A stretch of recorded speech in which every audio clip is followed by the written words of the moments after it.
السلام علیکم ورحمۃ اللہ وبرکاتہ۔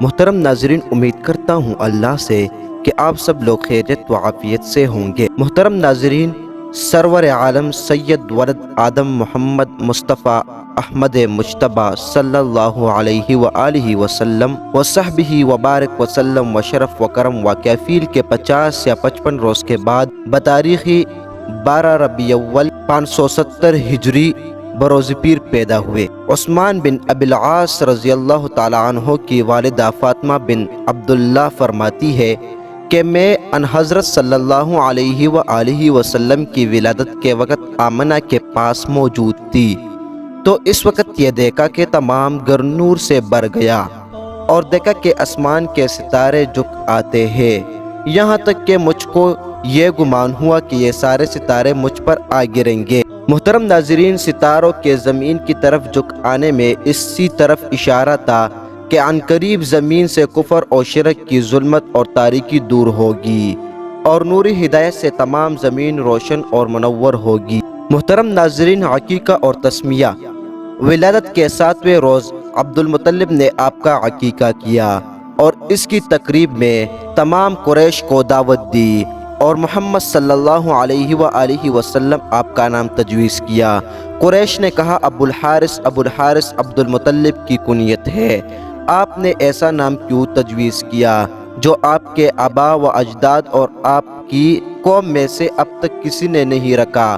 عبد المطلب نے کہا، میں نے یہ نام اس لیے رکھا کہ اللہ آسمان میں اور اللہ کی مخلوق زمین میں اس کی مولود کی حمد ثنا کریں گے۔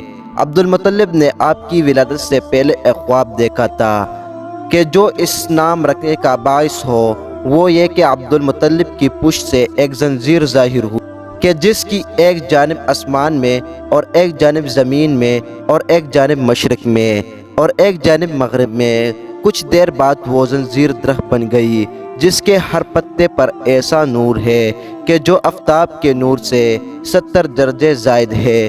مشرق اور مغرب کے لوگ اس کی شاخوں سے لپٹتے ہوئے ہوں گے، قریش میں سے بھی کچھ لوگ اس کی شاخوں کو پکڑے ہوں گے اور قریش میں سے کچھ لوگ اس کے کاٹنے کا ارادہ کرتے ہوئے۔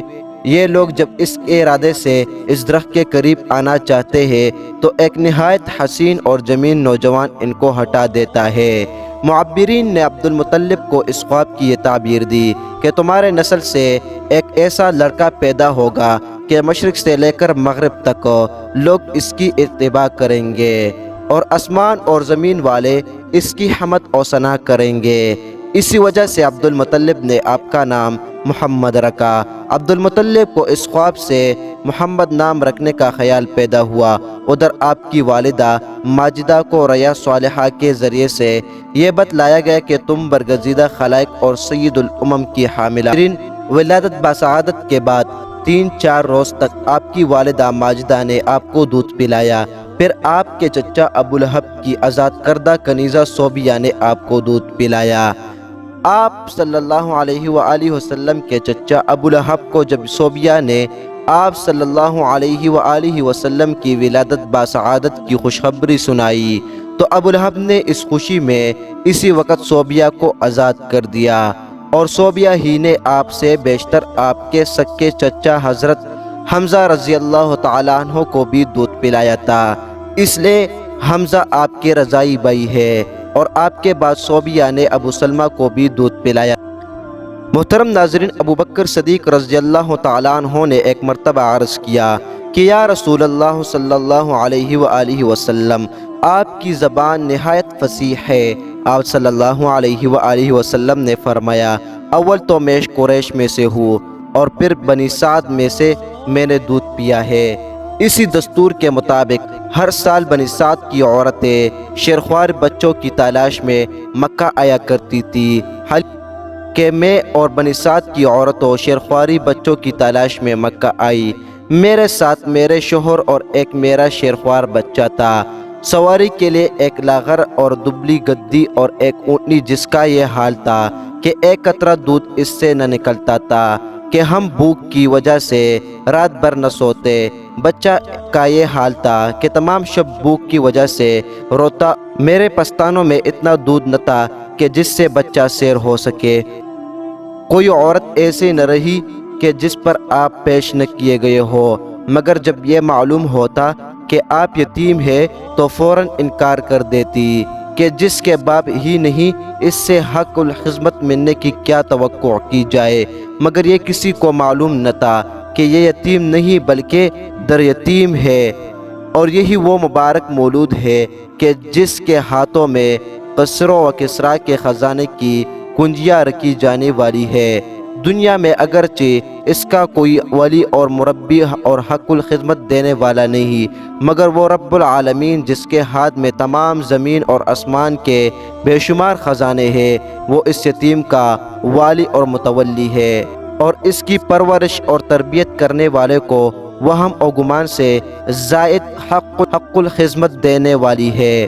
سب عورتوں نے شیرخوار بچے لے لیے، صرف حلیمہ خالی رہ گئی۔ جب روانی کا وقت آیا تو حلیمہ کو خالی ہاتھ جانا شاک معلوم ہوا۔ ایک دم عیب سے حلیمہ کے دل میں اس یتیم لینے کا نہایت قوی اور داعیہ اور شدید تقاضا پیدا ہوا۔ حلیمہ نے اپنے شوہر سے جا کر کہا، خدا کی قسم میں ضرور اس یتیم کے پاس جاؤں گی اور ضرور اس کو لے کر آؤں گی۔ شوہر نے کہا، اگر تو ایسا کرے گا تو کوئی خرچ نہیں، امید ہے حق جل شانہ اس کو ہمارے لیے خیر اور برکت کا سبب۔ محترم ناظرین، برکت لغت میں خیر الہی کا نام ہے، یعنی اس خیر اور بلائی کا نام ہے جو براہ راست اللہ کی طرف سے نازل ہو اور اسباب ظاہری کو اس میں دخل نہ ہو۔ ایک حدیث قدسی ہے، اللہ جل جلالہ فرماتے ہیں، بندہ میرے ساتھ جیسا گمان کرتا ہے میں اسی کے مطابق اس کے ساتھ ویسا ہی معاملہ کرتا ہوں۔ حلیمہ اسی برکت کی امید پر آپ کو لے آئی۔ اللہ نے اسی امید کے مطابق ان پر برکتوں کا دروازہ کھول دیا۔ بنی سعد کی اور عورتوں نے مخلوق سے طمع باندھی اور حلیمہ نے خالق سے امید باندھی۔ حلیمہ کہتی ہے کہ اس مولود مسعود کا گود میں لینا تھا کہ پستان جو بالکل خشک تھے وہ دودھ سے بر آئے۔ اتنا دودھ ہوا کہ آپ بھی سیراب ہو گئے اور آپ کے رضائی بھائی بھی سیراب ہو گئے۔ اونٹنی کا دودھ دوہنے کے لیے اٹھے تو دیکھا کیا ہے کہ تن دودھ سے بھرے ہوئے تھے۔ میں نے اور میرے شوہر نے خوب سیر ہو کر دودھ پیا۔ رات نہایت آرام سے گزری۔ صبح ہوئی تو شوہر نے حلیمہ سے کہا، اے حلیمہ، خوب سمجھ لے کہ خدا کی قسم تو نے بہت ہی مبارک بچہ لایا ہے۔ اس پر حلیمہ نے کہا، خدا کی قسم میں یقین سے کہتی ہوں کہ البتہ میں اللہ سے یہی امید رکھتی ہوں۔ اب قافلہ کی روانگی کا وقت آیا اور سب سواری ہو کر چل پڑے۔ حلیمہ بھی اس مولود مسعود کو لے کر سواری ہوئی۔